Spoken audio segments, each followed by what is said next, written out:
les entretiens du marquis. Bonjour à tous. Le professeur Raoult fait éclater le scandale des lockdown files en France. Fin de partie pour Macron-Véran. Avant de traiter cette information et beaucoup d'autres, je voulais remercier comme il se doit tous ceux qui me permettent de vivre mon travail grâce aux merci rémunérateurs. Vous êtes nombreux à venir soutenir cette chaîne. Merci du cœur sont à l'honneur. Donc aujourd'hui, Pierre-Louis Garnier, Georges Dessau, Gardenèche Patrice, Euro, Poupou Palou, Alice et Marc H. Merci à tous. Vous savez que le combat de la réinformation est un combat difficile, que je suis en ce moment particulièrement attaqué, insulté, ce n'est pas grave, hein, c'est que la rançon du succès, si je puis me dire cette chose ainsi. Et je voulais aussi vous remercier pour tous vos messages de soutien. Alors on continue le petit pouce levé, on continue à décrire de gentils messages, et puis certains me disent j'aimerais donner mais je ne peux pas, ce n'est pas grave. Ce qui est important dans la réinformation, c'est justement d'être ensemble, juste un petit pouce levé, un gentil message, cela suffit. Je ne peux pas lire tout le monde, bien évidemment, parce que vous êtes très nombreux, mais les combats s'annoncent difficiles dans les semaines à venir, mais ils pourraient enfin nous apporter quelques victoires. En effet, nous venons de recevoir encore une fois l'appui du professeur Raoult, et le moins que l'on puisse dire, c'est que son appui a fait beaucoup de bruit. Alors je vous présente ces deux tweets, les lockdown files. Alors pour ceux qui auraient oublié ce que c'est tout simplement une mesure qui a été prise en Angleterre de révéler les messages du ministre de la Santé et des hommes politiques sur la question du Covid. Et on a appris qu'ils avaient pris des décisions non pas pour des raisons sanitaires, mais pour des raisons politiques. Ils savaient que les mesures sanitaires de confinement ne servaient à rien. Pire, qu'elles étaient nuisibles pour les citoyens anglais. Les journaux anglais ont même demandé que ce ministre anglais aille en prison. Rien en France, mais on sent que ça tremble un petit peu du côté des macronistes. Et là, Didier Raoult dit cette chose. Les lockdown files révèlent sur la crise du Covid que l'on savait que ce n'était grave qu'après 80 ans et chez les obèses. Il fallait se concentrer sur les plus fragiles et dépister. C'est ce qu'il a dit depuis le début. Les masques, le confinement n'étaient pas basés sur la science, contrairement à ce qu'affirme Laurent Alexandre, par exemple, mais sur l'autorité politique. Ce fut donc une décision politique. Et la personne qui doit prendre maintenant les responsabilités de ces décisions, c'est Emmanuel Macron, c'est Véran. Ils doivent répondre devant les Français de ces décisions qui ont été inutiles. Les autres pays ont adopté les mesures de l'Angleterre par suivisme. D'ailleurs, les Anglais avaient annoncé 500 000 morts en 2 mois si on ne suivait pas ces fameux confinements. C'est pour cela que j'ai quitté le conseil scientifique qui validait des choix politiques et non pas des choix scientifiques. Je reste d'accord avec moi-même. Bravo Didier Raoult, il fallait que les choses soient dites. Donc, il jette un pavé dans la mare et cela n'a pas tardé. Tous ceux qui ont été compromis dans ce système, qui ont défendu contre vent et marée, contre la raison, contre la science notamment, qui ont défendu Emmanuel Macron, eh bien on les voit ressortir de leur trou alors qu'ils se faisaient discrets depuis les Twitter files Elon Musk et depuis les lockdown files. J'en donne pour preuve ce tweet de Mathias Vargon. Les lockdown files, maintenant, on est à ça que le prochain tweet parle de l'adrénochrome. Certains de ces médecins de salon, de plateau, Dieu sait quoi, devront certainement un jour répondre de leurs actes lorsqu'il y aura des commissions d'enquête. Et il y en a un qui est particulièrement visé, bien évidemment, c'est Laurent Alexandre. Il a été chargé par la Macronie de neutraliser l'influence d'Alexandra Henrion-Caude. Vous savez que son livre est en tête des ventes, il y a une grosse inquiétude, donc ils ont chargé Laurent Alexandre. Vous imaginez, pour charger Laurent Alexandre, ils doivent vraiment être au fond du trou parce que c'est pas quelqu'un qui est très apprécié par les Français. Laurent Alexandre était donc l'invité d'Éric Brunet sur RTL. Éric Brunet, qui est censé être un journaliste, ne présente pas Laurent Alexandre comme un médecin qui a des conflits d'intérêts avec l'industrie pharmaceutique et notamment le transhumanisme. Le transhumanisme attaque la morale traditionnelle de notre civilisation. Éric Brunet prévient-il ses auditeurs? Bien sûr que non. Au contraire, il présente Laurent Alexandre comme une caution scientifique et Laurent Alexandre ne cesse de dire « je suis la science, je suis la science ». Alors moi, quand quelqu'un dit « je suis la science », je suis toujours un peu ébloui. Donc j'attends quelque chose. Laurent Alexandre fait son petit discours, j'ai presque envie de dire son vomissement contre Alexandra Orion-Caude. Écoutons un petit peu ce monsieur science. Alexandra donc Orion-Caude est une complotiste parce qu'elle dit des mots complotistes et qu'elle est dans une sphère complotiste. Il va prononcer 10 fois le mot complotiste. Dans l'esprit scientifique, on connaît ce type de raisonnement, il ne vaut strictement rien, c'est ce qu'on appelle un raisonnement tautologique. Un carré est un carré parce qu'il est un carré, mais il faut le prouver qu'il est un carré. Il faut prouver donc qu'Alexandra Orion-Caude tient des propos complotistes. Lesquels, monsieur Laurent Alexandre? Eh bien, rien. Parce que lorsqu'on lit le livre d'Alexandra Orion-Caude, on s'aperçoit qu'à chaque fois qu'elle affirme quelque chose, eh bien, c'est justifié, illustré par un article de l'OMS, du CDC, du FDA, etc. Par contre, les propos de Laurent Alexandre, la science, ce n'est prouvé par rien. Pour un scientifique, c'est assez décevant. Mais le pire, c'est qu'il utilise l'amalgame, c'est-à-dire qu'il utilise une autre affaire, l'affaire Casanova, où un médecin, paraît-il, traiterait des cancers avec des légumes. Je n'ai pas traité la question, je n'ai pas cherché, mais ce sont deux affaires différentes entre Alexandra Orion-Caude et celle-ci. De faire le lien, c'est l'amalgame et c'est un procédé déshonorant pour celui qui l'emploie. Il n'y a donc rien de scientifique là-dessus. Et ensuite, il menace tous ces médecins qui veulent dire la vérité en disant « on a été trop indulgent ». On sait qui? On aimerait savoir, monsieur Laurent Alexandre. C'est certainement pas des scientifiques, mais par contre des gens qui veulent de la répression. Alors, je voudrais rappeler quelque chose à Laurent Alexandre. Laurent Alexandre, pendant la période Covid, nous a expliqué ceci, regardez. Et voilà la photo de mon chapeau que je mangerai live si la situation épidémiologique israélienne ne s'améliore pas significativement à partir de février grâce à la vaccination Biscrick. Vous remarquez que tous ces gens font toujours des références à l'armée allemande entre 1939 et 1945. Il y a une sorte d'obsession chez eux, ça traduit certainement des choses. C'est un chapeau australien, dit non, je ne mangerai ni le métal ni les cordes.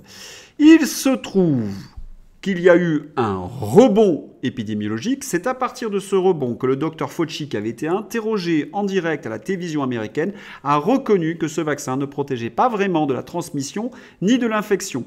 Et c'est à partir des données israéliennes qu'au bout d'un moment, les choses ont changé. Est-ce que Laurent Alexandre a mangé son chapeau? Non, bien évidemment, parce que ce n'est pas un homme de parole. Et puis Laurent Alexandre nous parle toujours « je suis la science, je suis la science ». Il a donc produit des grandes thèses scientifiques. Allez, on regarde les grandes thèses scientifiques, on regarde dans le moteur de recherche. Eh bien, on s'aperçoit que Laurent Alexandre n'a rien produit, pas plus que Michel Simès, un petit présentateur de télé.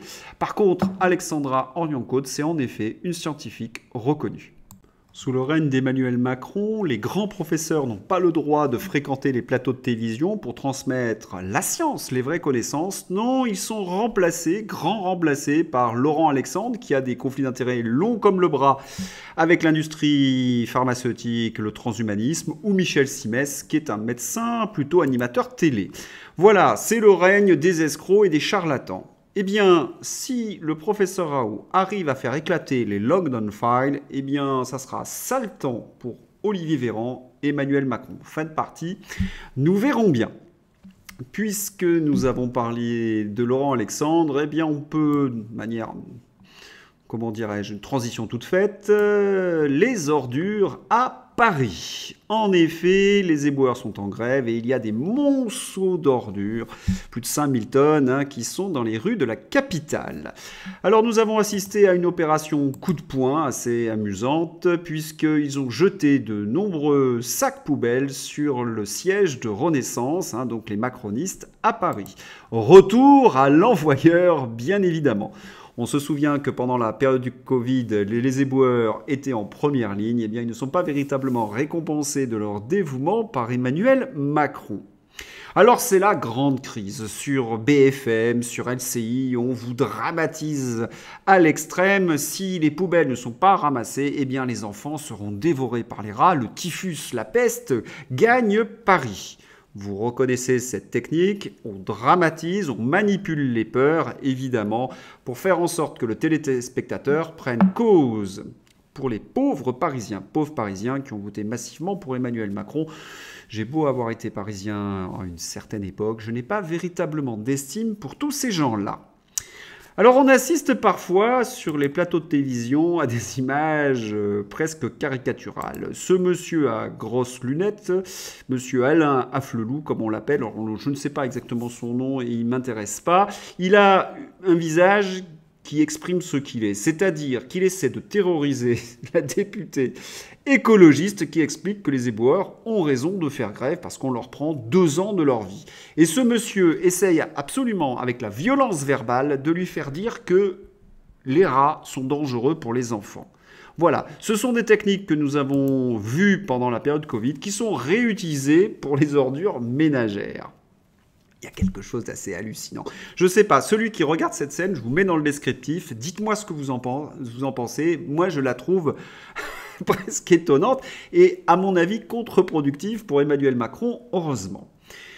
Donc, Emmanuel Macron a quand même une compétence. C'est quelqu'un, en effet, en matière de déchets et d'ordures, au niveau du recyclage, il est quand même très fort. Il suffit de regarder son gouvernement. Et d'ailleurs, quand on parle de recyclage, voilà que ressort un drôle de personnage qu'on avait un petit peu oublié, Francis Palombi. Et on apprend qu'il est président de la Confédération des commerçants de France. Un macroniste, évidemment, qui ne va pas être annoncé comme tel par le journaliste. Grève éboueur, activité des commerçants impactés. J'ai l'impression que Francis Palombi, devant ses ordures, il est parfaitement dans son milieu naturel. Alors pourquoi je dis ça ? Parce que Francis Palombi, c'est un ancien candidat macroniste qui avait tourné dans un clip où il avait fait croire qu'il était non vacciné et qu'il sortait de réanimation et il a invité les Français justement à la vaccination. Il a avouer que ce n'était qu'un travail de comédien. Et c'est ce genre de personne qu'on ressort pour la grève des éboueurs. C'est un véritable scandale. Là, j'avoue que fait l'Arcom ? Que fait l'Arcom, hein ? On a l'impression qu'on assiste encore une fois à une manipulation. Alors, on ne se laisse pas avoir par ce genre de personnage. On a l'impression que tous ceux qui ont joué un sale rôle pendant la période Covid, eh bien, ressortent un petit peu comme les rats dans Paris. Certains pourraient me dire, les éboueurs ont tort. Eh bien, écoutez, allons demander à un expert. Jacques Attali, tenez. Oui, Jacques Attali. Il n'y a pas que la pénibilité, mais surtout et de très loin l'insalubrité qui gomme à ces éboueurs une quinzaine d'années d'espérance de vie. En effet, les éboueurs ont une espérance de vie autour de 70 ans. Si on repousse l'âge de la retraite à 64 ans, voire à 67 ans, selon le projet européiste, eh bien, ils auront passé toute leur vie à travailler sans bénéficier de retraite. Et Jacques Attali, c'est obscène de demander à un éboueur de travailler 2 ans de plus. Alors là, j'avoue que j'aurais à peu près tout vu dans ma vie. Jacques Attali retourne dans une certaine mesure sa veste. Regardez la tête de Bruno Jeudi, qui est un des macronistes et les journalistes les plus ardents. C'est celui qui est sur la gauche, sans lunettes. Il n'en croit pas ses yeux. Il ne sait même pas comment faire pour contrer Jacques Attali. Alors, je sais pourquoi Jacques Attali dit cela d'Emmanuel Macron. Il lui en veut particulièrement. Et là, il ne le rate pas. Hein. Il ne le rate pas et il fait très très mal. Jacques Attali, écoutez, on va prendre les soutiens d'où ils viennent. On ne va pas faire la fine bouche. Alors, cette réforme des retraites, chacun sait, et je tiens à le signaler, que le gouvernement, et je vais parler à la place du gouvernement, nous avons franchi une étape importante. On a su créer les conditions d'un accord. Écoutez les forces politiques, les syndicats, les Français pour faire voter la réforme des retraites. Qui a dit ça ? Qui peut dire qu'il y a eu un accord avec les Français, avec les forces politiques et les syndicats ? Qui peut mentir à ce point, être hors de la réalité ? C'est un champion du monde. Eh bien, ce champion du monde, vous le connaissez tous, c'est évidemment Olivier Véran. En effet, avec 85% de Français qui sont en colère contre le gouvernement, avec plus de 90% des actifs qui sont contre la réforme des retraites, Olivier Véran nous explique qu'ils ont écouté les Français, qu'ils ont su créer les conditions d'un accord avec les forces politiques qui n'en veulent pas ou avec les syndicats qu'ils ont promis de recevoir mais dont ils ont fermé la porte. On ne peut pas mentir plus qu'Olivier Véran. Et je pense que ce mensonge est le plus important d'Olivier Véran et pourtant, il y en a quelques-uns de très importants. Olivier Véran, c'est le mensonge en marche. Je vous avais dit il y a 2 jours que des députés avaient réclamé un peu plus de transparence au sujet de cette commission paritaire composée de 7 députés et de 7 sénateurs pour décider de l'accord entre l'Assemblée nationale et le Sénat de cette réforme des retraites. Eh bien, les macronistes sont un petit peu comme les chauves-souris, ils craignent la lumière. Réforme des retraites, la commission mixte paritaire ne sera pas retransmise en direct, a tranché la présidente de l'Assemblée nationale. Et sur la composition, opacité absolue. À chaque fois qu'il pourrait faire un pas vers la démocratie, il ferme tout. Et lorsqu'on affirmait que c'était l'Union européenne qui voulait absolument de cette réforme des retraites, on nous parlait « Attention, vous êtes dans la théorie du complot ». Et puis Olivier Dussopt nous explique, eh bien, il avoue que la réforme des retraites est demandée par l'Union européenne au nom du semestre européen. Bravo, cher ministre, on vous écoute à Paris, on relaie partout, explique Philippe Murer. Vous voyez, c'est quelque chose, c'est-à-dire que ils disent tout et son contraire. Alors, le gouvernement, lui, il est prêt à reculer sur la réforme des retraites à une seule condition, si on sait qu'on va perdre. Tranche, voilà, réforme des retraites, on n'ira pas au vote si on sait qu'on va perdre, tranche-t-elle au cabinet de la Première ministre. Excellent, continuons à faire pression pour faire reculer Macron. RT massif, bien évidemment, et c'est dit, c'est un article du journal Le Monde. Alors, le gouvernement Macron eh bien, est dans une situation difficile, il est obligé de faire pression sur les chauffeurs, il est obligé d'utiliser le mensonge, la propagande, la manipulation, l'intimidation, et puis de temps en temps, quand il y a un député récalcitrant, il lui promet monts et merveilles, cela s'appelle d'ailleurs en français normalement de la corruption. Alors on s'attend face à un gouvernement aussi épouvantable, eh bien que les LR prennent leurs responsabilités. Et ce qui est extraordinaire avec les LR, et ça il faut quand même le reconnaître, c'est qu'ils ne nous déçoivent jamais. Et oui, ils ne nous déçoivent jamais, ils nous trahissent tout le temps. Il n'y a pas une exception où ils ne nous trahiront pas. Ils ont été insultés, ils ont été traînés dans la boue, ils soutiennent ce gouvernement. Retraite...